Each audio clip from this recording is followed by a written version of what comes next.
52 अंगुल के हैं, छोटे से बौने, खड़ाऊं पहन करके और भिक्षा मांगने के लिए निकले हैं। यज्ञोपवीत हो रहा था। यज्ञोपवीत जब होता है तो भिक्षा मांगी जाती है और वो भिक्षा जाकर के गुरुदेव को दे दी जाती है।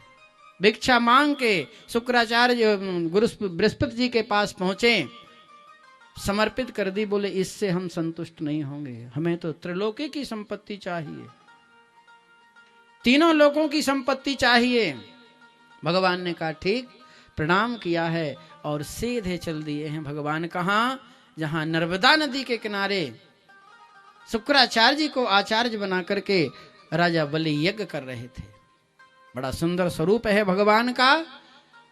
राजा बलि की यज्ञशाला में प्रवेश किया है तो ऐसा लगा मानो सूर्योदय हो गया है। राजा बलि ने ऐसी सुंदरता कभी देखी ही नहीं थी। हाथ जोड़ करके प्रणाम किया है। बोले स्वागतम ते नमस्तुभ्यम ब्रह्मन् किम करवामि ते ब्रह्म ऋषीणाम तपः साक्षान् मन्ये त्वार्य वपुर्धरम। आज मुझे ऐसा लगता है कि ऋषियों की तपस्या मूर्तिमान होकर के मेरी यज्ञशाला में आ गई है। राजा बलि प्रसन्न हुए हैं, भगवान को प्रणाम किया है और अंत में कहा कि ये बहुत छोटा सा आपका जो मुखारबिंद है ना, इससे कुछ मांगो।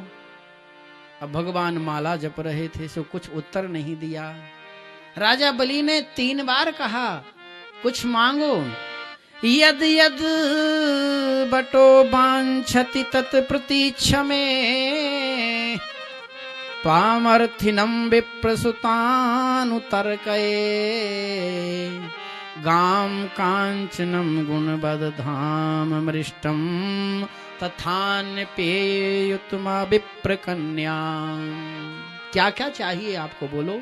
यद यद कुछ कुछ मांगो और जो मांगोगे सो मैं दे दूंगा। गाम कांचनम, कोई सुंदर सोने से युक्त सुंदर गांव दे दूं जिसमें खूब सोना चांदी हीरा मोती हो।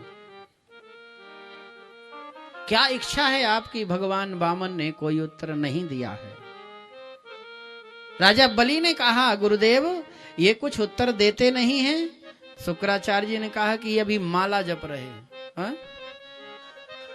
माला कैसे जपी जाती है? माला जपते समय और बीच में अगर हम बोल गए ना तो समझो कि वो माला खंडित हो गई। कोई पाठ करते समय बीच में बोल गए तो वो पाठ खंडित हो गया। माला जपते समय बोलना नहीं चाहिए। और सुबह सुबह माला लेके बैठते हैं जपने को, माला भी जपते जाते हैं और भजन कर रहे हैं, माला लिए हुए हैं, गौमुखी हाथ में है और बोले वो इस समय अभी मेथी की सब्जी मंगवा लेना, गर्मी बहुत, ठंडी बहुत है। अरे बोले आज तो गोभी आई, गोभी रहने तो मेथी की सब्जी बनवा लेना, मैं भजन कर रहा हूँ। वो वहां जाना था, उससे कह देना मैं थोड़ी देर में आता हूं, मैं भजन कर रहा हूं। ऐसा दिखावे का भजन कभी नहीं करना।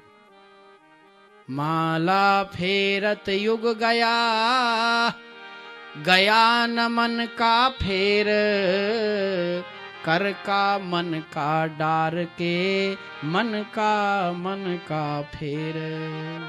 भजन जब करना तो सब तरफ से अपने मन को हटा लेना। इसीलिए एक दोहा आप सबको याद होगा कि एक घड़ी आधी घड़ी, आधी में पुनि आध। कितना भजन करना है? एक घड़ी। एक घड़ी कितनी होती है? 24 मिनट की। और 24 मिनट के आधे कितने होते हैं? 12। और 12 के आधे कितने हुए? 6। इतने समय भजन करना। लेकिन जब करना तो तारतम्य सीधे भगवान से जोड़ लेना।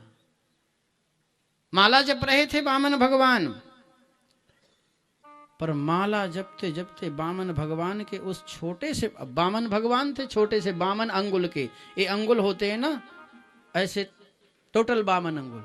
और माला जपते जपते शुक्राचार्य जी की दृष्टि पड़ी। बहुत गौर से, एकदम छोटा सा मुखारबिंद था, बहुत गौर से शुक्राचार्य जी ने देखा। तो देखते ही बोले राजन ईश्वरो चने साक्षात भगवान विष्णुरव्यया कश्यपाद अदितिर्जातो देवानाम कार्य साधका। ए राजन, ये कोई साधारण बामन नहीं है, चक्कर में मत पड़ना। ये ना 52 ना 53 ना 54 कुछ नहीं है। ये एस वैरोचने साक्षात भगवान विष्णु रव्यया, ये तो साक्षात भगवान श्रीमन नारायण हैं। कश्यपाद अदितिर जातो, कश्यप और अदिति के यहाँ उत्पन्न होकर के देवा नाम कार्य साधका, देवताओं का कार्य बनाने को आए हैं। मना कर दो कि अपने को नहीं देना। राजा बलि ने कहा गुरुजी, अरे गुरु तो ये कहते हैं कि भाई खूब दान करो, और वो गुरु हैं क्या कि जो दान करने से रोक दें कि नहीं दान नहीं करना। और मैं आपको सत्य कहता हूं गुरुदेव, जो कुछ ये वैभव है, जो कुछ भी मेरे पास है, वो आपका ही आशीर्वाद है। लेकिन आज मैं ये जो मांगेंगे सो इनको दे दूंगा, मना नहीं करूंगा। यदि ये साक्षात भगवान हैं तो मेरा कितना सौभाग्य है कि मेरे दरवाजे पर मांगने को भगवान खड़े हैं। तेरे द्वारे खड़ा भगवान, भगत भर दे रे झोली, तेरा होगा बड़ा एहसान, तेरी जुग जुग होगी शान, भगत भर दे रे झोली। मेरा कितना सद्भाग्य होगा, मेरे दरवाजे पर परमात्मा खड़े हैं। शुक्राचार्य जी ने कहा वो सब ठीक है, लेकिन ये सब कुछ ले जाएंगे, तुमको रहने को भी जगह नहीं बचेगी। राजा बलि ने कहा कि सर्वस्व लुट जाए पर मना नहीं करूंगा। कहते हैं गुरु आज्ञा माननी चाहिए। शुक्राचार्य जी से कहा सब कुछ मानूंगा आपकी बात, पर यहां मना मत करना। भगवान ने कहा वो तो ठीक है, अब संकल्प करो, क्योंकि हम ब्राह्मण हैं, बिना संकल्प का नहीं लेते। शुक्राचार्य जी ने नस बहुत समझाया, नहीं माने महाराज। तो ये बात भी भागवत में नहीं लिखी है कि शुक्राचार्य जी वो लोटे के अंदर चले गए थे, ये भी विष्णु पुराण की कथा है। शुक्राचार्य जी वो छिद्र में प्रवेश कर गए, जो लोटा लाए थे ना गंगा सागर जिससे जल गिरना था, छोटा सा रूप लेकर के भगवान ने कुशा की नोक से ऐसे ऐसे करके उनको भी बाहर कर दिया, सो उनकी एक आंख पधार गई शुक्राचार्य जी की। बोले गुरुजी आप दो दृष्टियों से देख रहे थे, अब एक दृष्टि से देखो, शिष्य को ना हमको, सबको एक बराबर। शुक्राचार्य जी दूर खड़े हो गए, जल गिरा है, संकल्प हुआ है। तस्मात् त्रीणि पदान्यैव वृणे त्वद्वरदर्श भात्, एतावतेव सिद्धोहम वित्तम यावत प्रयोजनम। 3 पग भूमि देने का, तस्मात् त्रीणि।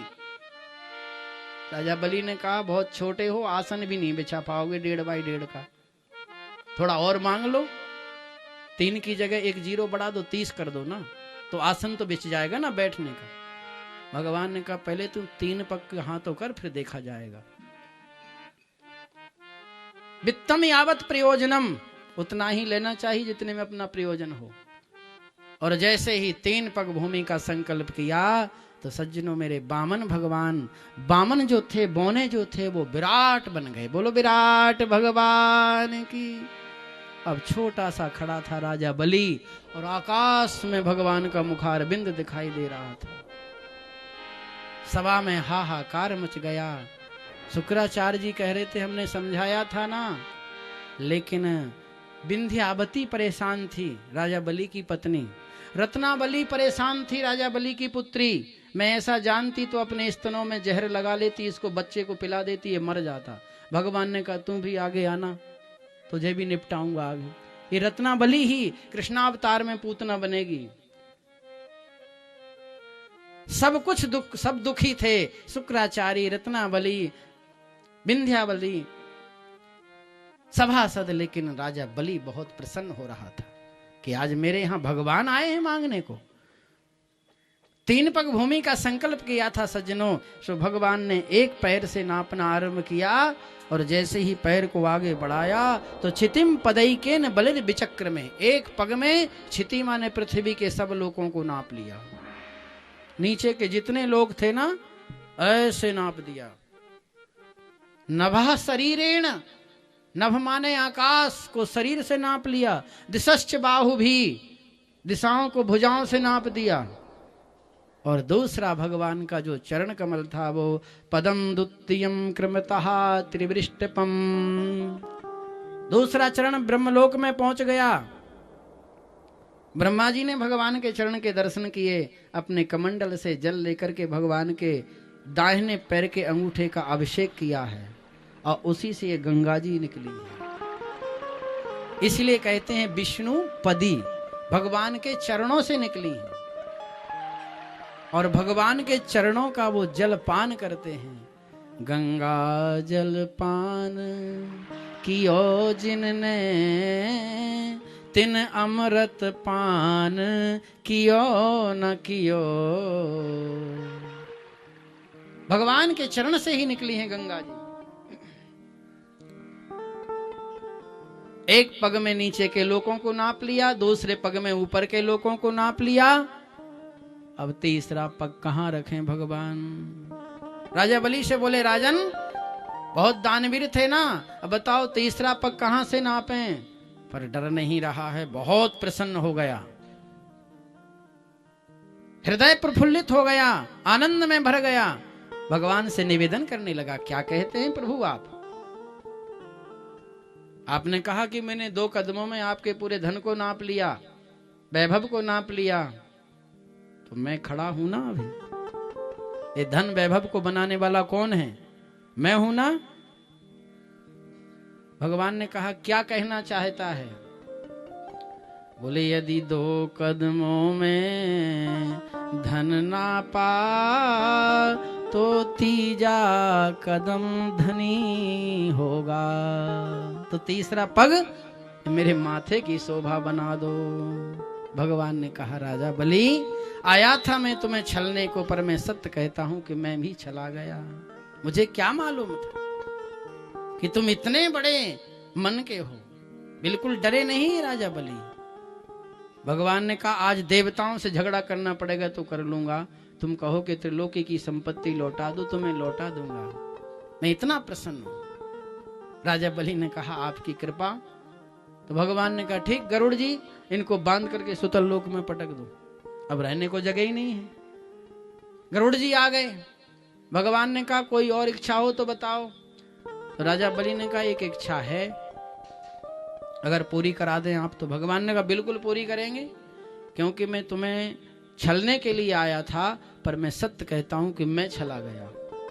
3 भक्त हैं भगवान के जिनके सामने भगवान हार मान गए, हाथ जोड़ लिए थे।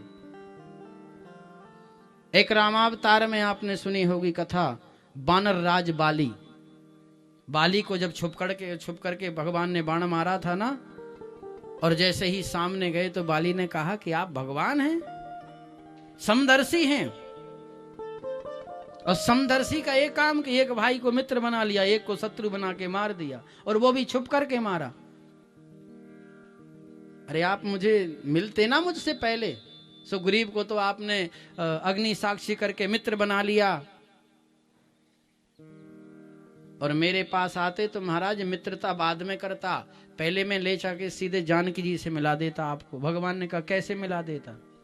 बोले वो रावण जो जानकी जी को चुरा करके भागा है ना, हरण करके, उस रावण को मैंने 6 महीने तक अपने हाथ के नीचे दबा के रखा था।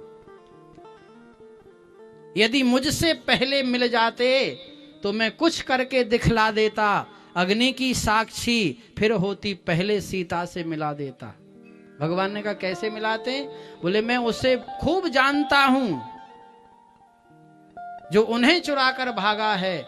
मैंने उस तुच्छ अनाड़ी गीदड़ को 6 मास कांख में दावा है। भगवान बोले राजा वो बानर राज बाली, मैं तुम्हारे शरीर में प्राण संचार कर दूं?